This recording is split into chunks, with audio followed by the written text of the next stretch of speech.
السلام عليكم ورحمة الله وبركاته. اليوم نزل الباني والأخ أبو محسن إلى موقع مسجد ليلان وحددوا القبلة وحددوا أيضا حفرية الساس، وبإذن الله بيبدون في القريب العاجل. المسجد بيكون 12 متر في 4، بنفصل منه 4 في 4، بيكون مصلى نساء، يعني الصافي المسجد 8 متر في 4.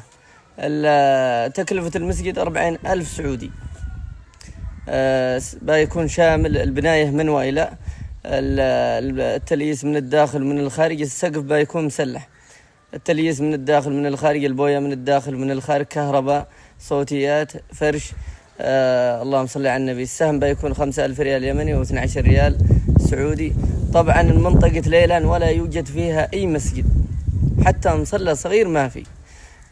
وهم اللي طلبوا مني اني اناشد لهم اهل الخير ان يبنوا لهم مسجد، ويبون يجتمعون في المسجد، والمسجد باي يحثهم وباي يشجعهم على الاجتماع والصلاة في هذا المسجد، لانهم كل واحد يصلي في بيته. فمن اراد الاجر فليساهم وليشارك هذا المقطع، ومن اراد ان يتواصل بي انا عدنان الحامد، هذا رقمي 7715545996.